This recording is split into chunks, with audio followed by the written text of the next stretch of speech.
तो गाइस आज हम लोग देखेंगे नारुतो का एपिसोड 1। तो वीडियो में आगे बढ़ने से पहले प्लीज इस वीडियो को एक लाइक करके चैनल को सब्सक्राइब कर लें। तो एपिसोड की शुरुआत में हमें बताया जाता है कि किस तरह से 12 साल पहले हिडन लीफ विलेज में नाइन टेल फॉक्स ने हमला कर दिया था। तो फोर्थ होकागे ने अपनी जान देकर नाइन टेल फॉक्स को हराया था और उसे एक छोटे से बच्चे की बॉडी के अंदर सील कर दिया था। उस बच्चे का नाम था नारुतो। इसके 12 साल बाद यानी प्रेजेंट टाइम में हम देखते हैं कि नारुतो का पीछा कुछ शिनोबी कर रहे हैं, क्योंकि नारुतो ने सभी होकागे के पत्थरों से बने चेहरों को रंग दिया है। इधर थर्ड होकागे कुछ काम कर रहे थे, तभी वहाँ कुछ शिनोबी आते हैं और उन्हें नारुतो के कारनामे के बारे में बताते हैं। इधर नारुतो शिनोबी से छुपकर बच जाता है और जोर जोर से हंसने लगता है। तभी वहाँ इरुका सेंसे आते हैं और उसे वापस क्लासरूम लेकर जाते हैं और उसे ये सब करने की वजह पूछते हैं, लेकिन नारुतो उनकी बातों पे ध्यान नहीं देता, जिससे गुस्सा होकर इरुका सेंसे कहते हैं नारुतो तुम्हारी वजह से पूरी क्लास ट्रांसफॉर्मेशन जुत्सु की प्रैक्टिस फिर से करेगी। और फिर साकुरा सबसे पहले ट्रांसफॉर्म जुत्सु करके इरुका सेंसे में ट्रांसफॉर्म हो जाती है, जिससे इरुका सेंसे काफी खुश होते हैं। और फिर सास्के भी ट्रांसफॉर्मेशन जुत्सु की मदद से इरुका सेंसे में ट्रांसफॉर्म हो जाता है। और फिर बारी आती है नारुतो की। शिकामारू और इनो नारुतो से कहते हैं तुम ये सब हरकतें क्यों करते हो, तुम्हारी वजह से हमें प्रॉब्लम होती है। तभी दूर खड़ी हिनाटा मन ही मन में कहती है नारुतो इस बार अपना बेस्ट करना। और फिर नारुतो सबको अपना क्यूट जुत्सु दिखाता है, जिससे इरुका सेंसे के तो होश उड़ जाते हैं, जिससे गुस्सा होकर इरुका सेंसे नारुतो को पत्थरों से बने चेहरों को साफ करने को कहते हैं। इरुका सेंसे नारुतो से गुस्सा होकर कहते हैं जब तक तुम ये सब साफ नहीं कर लेते तुम घर नहीं जाओगे। तभी नारुतो कहता है क्या फर्क पड़ता है, वैसे भी कौन मेरा घर में इंतजार कर रहा है। इरुका सेंसे नारुतो से कहते हैं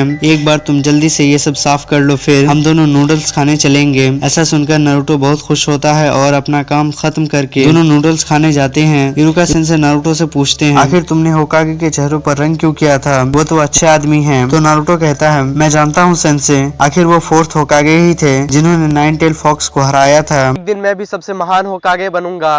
अच्छा सेंसे क्या आप मुझे ये हेडबैंड एक बार दे सकते हैं, मैं इसे एक बार पहनना चाहता हूँ। तभी इरुका सेंसे कहते हैं नहीं नारुतो, जब तक तुम ग्रेजुएट होकर निंजा नहीं बनते तब तक मैं तुम्हें इसे पहनने नहीं दे सकता। अगले दिन इरुका सेंसे सभी बच्चों को फाइनल टेस्ट के बारे में बताते हैं कि तुम्हें फाइनल टेस्ट में क्लोन जुत्सु करना है और जो भी बच्चे क्लोन जुत्सु में पास हो जाएंगे उन्हें निंजा बना दिया जाएगा। क्लोन जुत्सु का नाम सुनकर नारुतो की हालत खराब हो जाती है और वो अपना सिर पकड़कर बैठ जाता है और मन ही मन में कहने लगता है अब तो पक्का मैं एग्जाम में फेल हो जाऊंगा। और फिर नारुतो को क्लोन जुत्सु करने को कहा जाता है, लेकिन नारुतो अपना क्लोन नहीं बना पाता और टेस्ट में फेल हो जाता है। मिजुकी सेंसे इरुका सेंसे से रिक्वेस्ट करते हैं कि नारुतो ने अपनी पूरी कोशिश की, आप उसे पास तो कर ही सकते हैं, लेकिन इरुका सेंसे साफ साफ मना कर देते हैं। बेचारा नारुतो सबको निंजा बनते देख उदास होकर अकेला बैठ जाता है। नारुतो उदास अकेला बैठा हुआ था, तभी उसे देखकर दो लड़की आपस में बात करने लगती है कि ये वही लड़का है ना जिसके अंदर नाइन टेल फॉक्स की आत्मा कैद है। तभी दूसरी लड़की कहती है ये सब बातें तुम यहाँ मत करो, ये सब बातें करना मना है।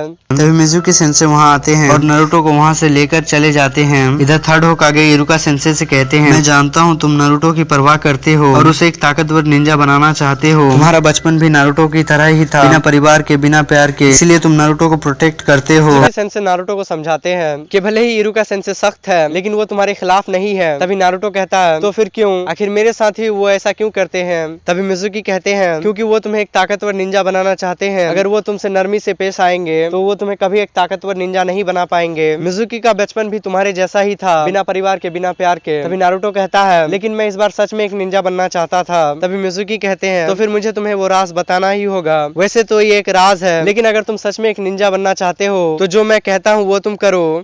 रात में इरुका सेंसे ये सब बातें सोच ही रहे थे, तभी वहाँ मिजुकी सेंसे आते हैं और बताते हैं नारुतो ने हमारा सीलिंग स्क्रॉल चुरा लिया है। सभी शिनोबी होकागे के ऑर्डर पर नारुतो को पकड़ने जाते हैं। इधर नारुतो बहुत ज्यादा थक कर बैठा हुआ था, तभी इरुका सेंसे वहाँ आते हैं। नारुतो उन्हें बताता है सेंसे इतनी देर से मैं सिर्फ एक ही टेक्निक सीख पाया, मैं आपको वो टेक्निक दिखाता हूँ, फिर आप मुझे पास करके निंजा बना देना। और वैसे भी मिजुकी सेंसे ने कहा था कि स्क्रॉल से जुत्सु सीखने वाले को पास कर दिया जाता है। इरुका सेंसे कुछ कहते इससे पहले ही मिजुकी उन पर हमला कर देता है। अभी इरुका सेंसे को सब कुछ समझ में आ जाता है कि किस तरह से मिजुकी ने अपने फायदे के लिए नारुतो का इस्तेमाल किया। मिजुकी नारुतो से स्क्रॉल मांगता है, लेकिन इरुका सेंसे कहते हैं नारुतो उसे स्क्रॉल कभी मत देना, उसमें हमारे फर्स्ट होकागे के राज छुपे हुए हैं, जिससे हमारा पूरा हिडन लीफ विलेज तबाह व बर्बाद हो सकता है। तभी मिजुकी कहता है लगता है नारुतो मुझे तुम्हें वो राज बताना ही होगा। इरुका सेंसे कहते हैं मिजुकी नारुतो को वो राज कभी मत बताना। तभी नारुतो कहता है क्या राज है मिजुकी, मुझे बताओ। तभी मिजुकी कहता है नारुतो तुम्हारे अंदर नाइन टेल फॉक्स की आत्मा कैद है और ये बात तुम्हें छोड़कर सारे गांव वाले को पता है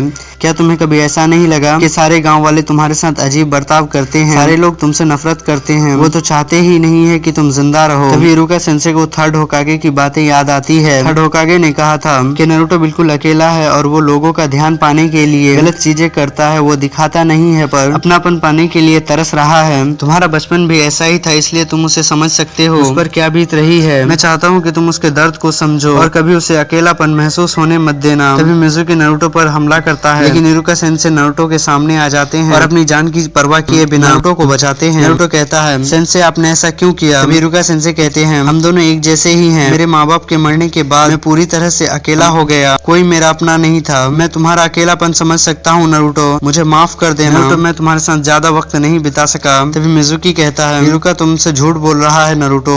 नाइन टेल फॉक्स की वजह से ही इरुका के माता पिता अब इस दुनिया में नहीं रहे, इस वजह से इरुका तुमसे नफरत करता है। तभी नारुतो वहाँ से भाग जाता है। थर्ड होकागे अपने गोले से ये सब कुछ देख रहे थे और उन्हें इस बात का भी एहसास हो जाता है कि मिज़ुकी ने नारुतो को बहुत ज्यादा उदास कर दिया है। नारुतो भाग ही रहा था, तभी इरुका सेंसे कहते हैं, मुझे वो स्क्रॉल दे दो नारुतो। लेकिन तभी नारुतो इरुका सेंसे पर हमला कर देता है। तभी हम देखते हैं कि ये इरुका सेंसे नहीं बल्कि मिज़ुकी था। तभी मिज़ुकी कहता है, आखिर तुम्हें ये कैसे पता चला कि मैं इरुका नहीं मिज़ुकी हूँ? तभी हम देखते हैं कि वो नारुतो नहीं बल्कि इरुका सेंसे थे। मिज़ुकी कहता है, गलती मत करो, तुम उसे क्यों बचाना चाहते हो? आखिर तुमने उसकी वजह से अपने माता पिता को खोया है। तभी इरुका सेंसे कहते हैं, तुम्हें जो कहना है कहो, पर मैं वो स्क्रॉल कभी तुम्हारे हाथ लगने नहीं दूंगा। तभी मिज़ुकी कहता है, रोक सको तो रोक लो, लगता है तुम्हें पता नहीं, नारुतो बिल्कुल मेरी तरह ही है, उसे भी स्क्रॉल अपनी पावर बढ़ाने के लिए चाहिए, जिससे वो बदला ले सकेगा। दरिंदे बिल्कुल ऐसे ही होते हैं। तभी इरुका सेंसे कहते हैं, तुम सही हो, दरिंदे ऐसे ही होते हैं, लेकिन मेरा नारुतो ऐसा नहीं है। नारुतो तुमसे बिल्कुल अलग है। नारुतो मेहनती है, वो हर काम में अपनी पूरी जान लगा देता है, उससे गलतियां भी होती है और लोग उसे ताने भी मारते हैं, लेकिन लोगों के ताने उसे और मेहनत करवाते हैं और कोई दरिंदा कभी ऐसा नहीं करेगा, इसलिए तुम गलत हो। वो नाइन टेल फॉक्स जैसा बिल्कुल भी नहीं है, वो है नारुतो उज़ुमाकी, हमारे विलेज इन द लीफ का एक नन्हा सा लड़का। मिज़ुकी उन पर हमला करने ही वाला था कि नारुतो मिज़ुकी पर हमला कर देता है और कहता है, मेरे सेंसे को हाथ भी लगाया तो मैं तुम्हें जिंदा नहीं छोड़ूंगा। और फिर नारुतो पहली बार शैडो क्लोन जुत्सु करता है और अपने बहुत सारे क्लोन्स बना लेता है, जिसे देखकर इरुका सेंसे काफी खुश होते हैं। मिज़ुकी इतने सारे क्लोन्स देखकर चौंक जाता है। नारुतो और उसके सारे क्लोन्स मिज़ुकी को मार मार कर उसकी बैंड बजा देते हैं। ये सब देखकर इरुका सेंसे नारुतो से कहते हैं, आओ नारुतो, मैं तुम्हें कुछ देना चाहता हूँ। इधर सारे शिनोबी आपस में बातें कर रहे थे कि अभी तक किसी को नारुतो नहीं मिला। तभी थर्ड होकागे वहाँ आते हैं और कहते हैं, घबराने की कोई जरूरत नहीं है, स्क्रॉल अब बिल्कुल सुरक्षित है और नारुतो भी जल्द ही लौट आएगा। इधर इरुका सेंसे नारुतो की बहादुरी देखकर उसे एग्जाम में पास करके निंजा बना देते हैं और उसे अपना हेडबैंड पहना देते हैं और कहते हैं, नारुतो तुम आज ग्रेजुएट हो गए, इसी खुशी में हम रात को नूडल्स खाने चलेंगे।